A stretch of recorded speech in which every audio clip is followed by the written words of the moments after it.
পানি পানি জলে বাড়িঘর সকলটা ডুবাইলে আমার ঘরের ভিতরে জল আমরা এক সপ্তাহ ধরে ঘর থাকি বাড়িতে পেতাম না তারা দেশে আটা রুটি করি তারা গুরুত্বও দেয় না তারা বড় বড় চেয়ার ছড়িয়া বই দিয়েছেন শূন্য শূন্য তুমি আমার জলের তলে পড়িয়া মরো। বিগত 7 দিন ধরে বাড়িঘর জলমগ্ন থাকার পরও প্রশাসনের পক্ষ থেকে কোনো কার্যকর ব্যবস্থা না নেওয়ায় ক্ষুব্ধ গ্রামবাসীরা আজ রাস্তা অবরোধ করে বিক্ষোভে ফেটে পড়েন। ঘটনাটি ঘটেছে কৈলাসহর মহকুমার লক্ষ্মীপুর গ্রাম পঞ্চায়েতের 4 নম্বর ওয়ার্ডের কবজার এলাকায়। কবজারের স্থানীয় বাসিন্দারা কৈলাসহর টিলার বাজার রাস্তায় গাছের গুড়ি ও বাঁশ ফেলে অবরোধ শুরু করেন। তাদের অভিযোগ, দীর্ঘদিন ধরে গ্রামের নালা ও ড্রেনগুলি পরিষ্কার করা হয়নি, ফলে সাম্প্রতিক টানা ভারী বৃষ্টির জেরে জল বের হওয়ার না জায়গা থাকায় ঘরে ঘরে জল ঢুকে পড়েছে। স্থানীয় এক প্রতিবাদকারী জানান, প্রশাসনের কাছে বহুবার জানিয়েছি ড্রেন পরিষ্কারের জন্য, কিন্তু কেউ আসেনি।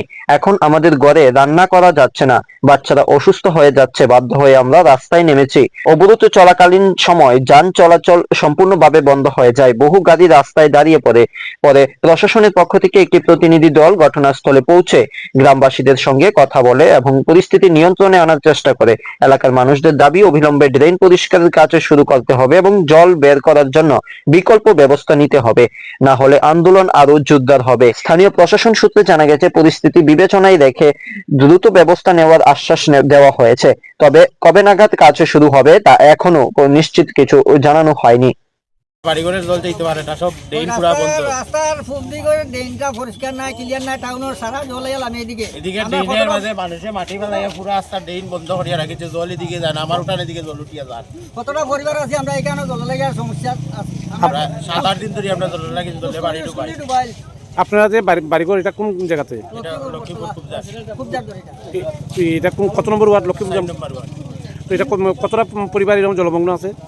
এদিকে প্রায় 15-20 পরিবার, ওইদিকে পরিবারের আর এদিকে এরকম 15-20 পরিবার, আরো বেশি। মানে রাস্তা তো জল যাওয়ারও কোনো জায়গা নাই, আর এদিকে তো জল এদিকে আইছে, এদিকে তো ড্রেন পরিষ্কার নাই, পুরা বান্ধি লিছে মানুষে, ঘর বাড়ি বানাইয়া পুরা ড্রেন পুরা রাস্তা উত্তাপ বন্ধ করিয়া রাখিছে, জল কোন দিকে যায়? ড্রেনটার লাগে আমরা অনেকবারই করছি, কিন্তু আমরা মানে রাস্তার পূর্ব প্রান্তে এবং পশ্চিম প্রান্তে দুদিকে রাস্তা দুদিকে বন্ধ সব। প্রান্তের গিয়ে জলটা টাউনের জলটা এদিকে লামিয়ে সাইডে আমরা ডেভ লাগিয়ে তোলে রাখছে। তো আপনারা এই ব্যাপারটা নিয়ে স্থানীয় গ্রাম পঞ্চায়েতের প্রধান উপপ্রধান তাদের সাথে যোগাযোগ করছেন?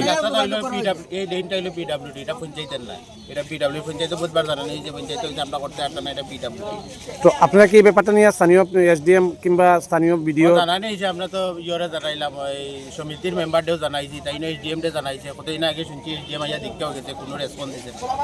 তো আপনারা এই যে আজকে রাস্তা অবরোধ করছেন, তাহলে এটা কত সময় থাকবে রাস্তা অবরোধ? এটা তো যত সময় পর্যন্ত আমরা কোনো পাইছি না, অত সময় পর্যন্ত তুলে তো আপনারা এখন কি চাইতেছেন?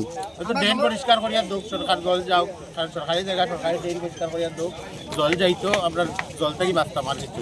তো আপনারা কি এই এলাকার যে ড্রেনটার কথা কইতেছেন, এই ড্রেনটা কি পরিষ্কার হয় না? না, পুরা বন্ধ তো, এদিকে পুরা বন্ধ, পুরা এখান থেকে কুলচার থেকে আবার ওই নয়াপতন পর্যন্ত পুরা এই ড্রেন পুরা বন্ধ। জল মানুষের উপরে দিকে, জল মানুষের বাড়ির উপরে দিকে উঠিয়া যায়, এইটার দিকে জল যায় না।